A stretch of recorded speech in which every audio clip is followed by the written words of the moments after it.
بسم اللہ الرحمن الرحیم۔ السلام علیکم ناظرین۔ خلافت بنو امیہ کے بعد آج ہم ذکر کریں گے خلافت عباسیہ کا۔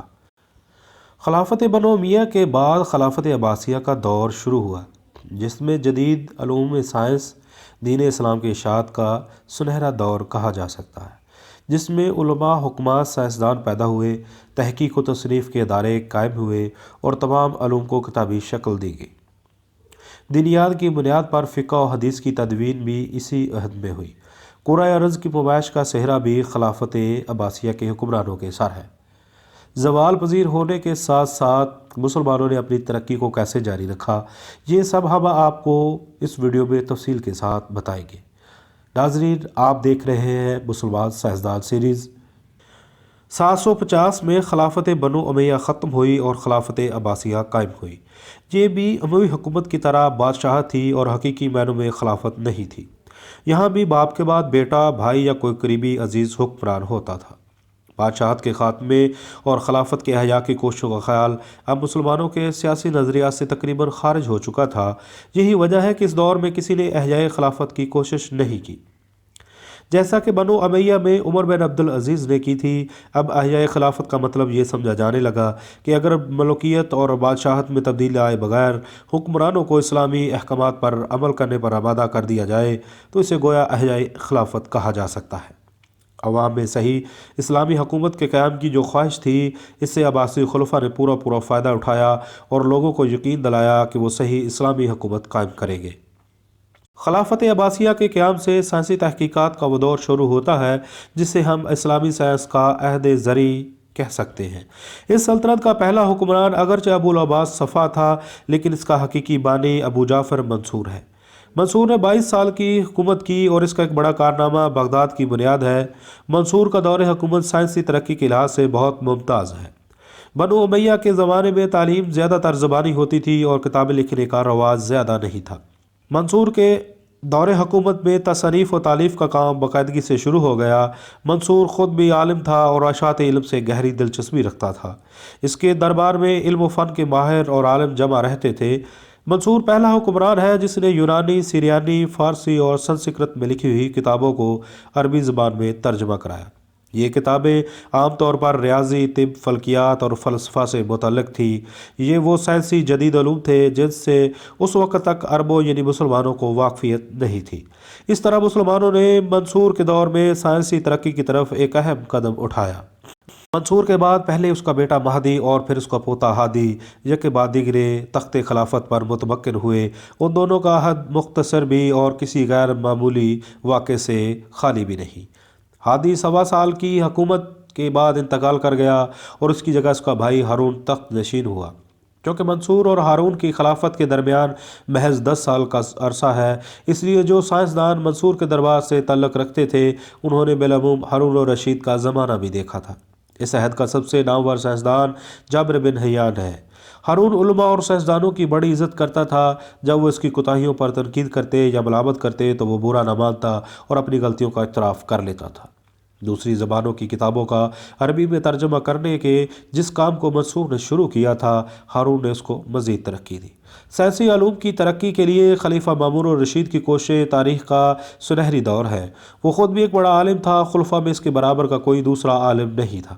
وہ حافظ قرآن تھا اور دینی علوم سے گہری واقفیت کے علاوہ اس کو علم و حیات اور ریاضی سے بڑی دلچسپی تھی۔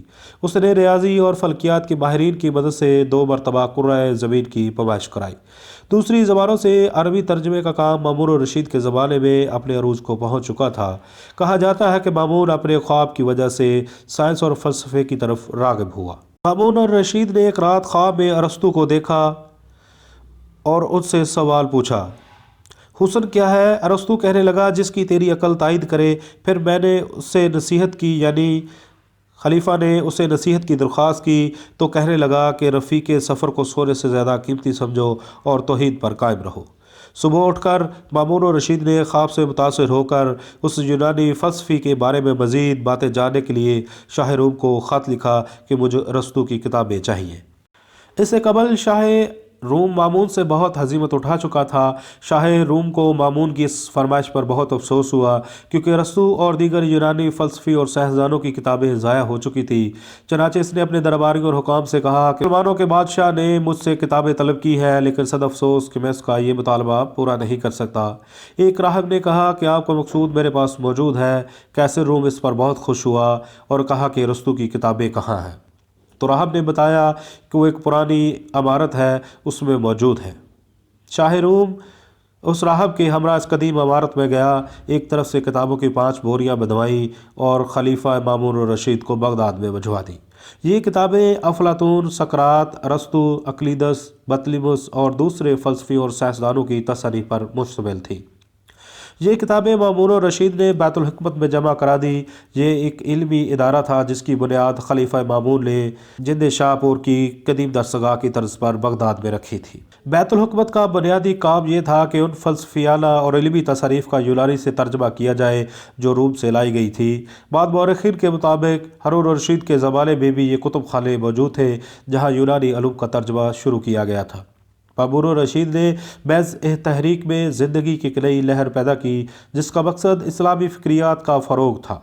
بیت الحکمت سے فلکیات کی رصد گاہیں بھی ملحق تھیں، ان میں سے ایک بغداد اور دوسری دمشق میں قائم کی گئی تھی۔ خلیفہ متوکل کے زمانے میں جو نیا رد عمل ہوا تھا، اس کی وجہ سے بیت الحکمت کے وجود کی اصلی صورت باقی نہ رہی، اگرچہ بغداد میں 9ویں صدی عیسوی کے دوران بہت سے علمی کتب خانوں کا ذکر ملتا ہے جو مختلف افراد کی ذاتی کوششوں کے مرہون ملت تھے۔ علاوہ ازیں خلیفہ معتضد نے ایسے کئی علماء کے کام کی ہمت افزائی کی جنہیں اس نے اپنے محل میں مقرر کر رکھا تھا۔ آگے چل کر صرف فاطمیوں نے اس قسم کے سرکاری اداروں کی بنیاد رکھی، جن میں سے اہم ترین وہ دارالحکمت تھا جسے خلیفہ الحاکم نے 1005 میں قائم کیا تھا۔ خلافت عباسیہ میں فکری نظام کا تعلق ہے، عباسیوں کے ابتدائی دور میں معتضد کو بہت مقبولیت حاصل ہوئی۔ خلیفہ منصور عباسی عمرو بن عبید کا دوست تھا اور اسے خلیفہ کے زمانے میں بہت اقتدار حاصل ہوا۔ خلیفہ منصور نے معتضد کی بہت حوصلہ افزائی کی۔ واصل بن عطا کی کوششوں اور عباسی خلفاء کی حوصلہ افزائی کی وجہ سے معتضد نظریات مصر، خراسان، جزیرہ، کوفہ، آرمینیا اور اس کے بعد اسپین تک جا پہنچے۔ خلیفہ مامون نے معتضد افکار سے متاثر ہو کر دارالحکمت قائم کیا، جس میں بہت سے پروفیسر، سائنسداں، طبیب، وزراء اور اعلیٰ سرکاری ملازمین متاثر ہوئے۔ معتضد تحریک مامون کے بعد معتصم باللہ اور الواسق تک قائم رہی اور اس کے بعد زوال پذیر ہو گئی۔ زوال پذیری اور محکومی کے باوجود بھی مسلمانوں نے جدید علوم سائنس، طب، فلکیات اور دین اسلام کی اشاعت کو جاری رکھا، جس سے بڑے بڑے علماء، حکماء اور سائنسدان پیدا ہوئے۔ خلیفہ ہارون الرشید اور مامون الرشید کی بنائی گئی علمی تحقیقی درسگاہ یعنی بیت الحکمت، جو دارالترجمہ اور دارالتصنیف بھی کہلاتی تھی، اس میں ترجمہ اور تحقیق پر مبنی تمام سہولیات موجود تھیں۔ اس کے علاوہ طالبان علم اعلیٰ تحقیق و تعلیم کے لیے دور دور سے بیت الحکمت میں ہی آتے تھے اور اساتذہ اور مفکرین سے فیض یاب ہو کر جاتے تھے۔ انسان کی فکری تاریخ کے اس دور میں یونانی مفکرین کے نظریات ہی سب سے زیادہ ترقی یافتہ تھے۔ یونانی علوم کے مراکز شام، مصر، میسوپوٹیمیا، ایران میں تھے جو مسلمانوں کے تسلط میں آ چکے تھے۔ المامون نے زر کثیر صرف کر کے یونانی، سریانی، پہلوی اور سنسکرت وغیرہ کی کتابیں دور دور سے منگوائیں اور فضلاء اکرام کو ترجمہ کرنے پر مامور کیا۔ غرض علم و حکمت کی اس عظیم ایوان سے فکر و نظر کا ایک انقلاب ظہور پذیر ہوا جس کے فیضان سے کوئی 500 سال تک مسلمانوں کی فکر متاثر رہی۔ اقلیت پسندی کی اس تحریک کے زیر اثر مسلمانوں میں عظیم فلسفی اور سائنسدان پیدا ہوئے جنہوں نے اسلامی فکر و تہذیب کو نہایت تیزی کے ساتھ آگے بڑھایا اور اس طرح انسانیت پر وہ احسان کیا جس کے فیضان سے یورپ نشاط ثانیہ سے روشناس ہوا اور ترقی کرتا چلا گیا، اور حق یہ ہے کہ اہل یورپ مسلمانوں کے اس احسان کے آج بھی معترف ہیں۔ حقیقت یہ ہے کہ خلافت عباسیہ کے عہد زرعی میں جہاں ایک طرف اقلیت پسندی کی تحریک کے زیر اثر عظیم فلسفی اور سائنسدان پیدا ہوئے، وہاں دینیات کی بنیاد پر فقہ و حدیث کی تدوین بھی اسی دور حکومت میں ہوئی۔ وہ 4 مکاتب فقہ جن کو مذہب کہا جاتا ہے یعنی فقہ حنفی، فقہ مالکی، فقہ شافعی اور فقہ حنبلی، ان کے علاوہ فقہ جعفری بھی جس پر اثنا عشری شیعہ عمل کرتے ہیں، اسی زمانے میں مدون ہوا۔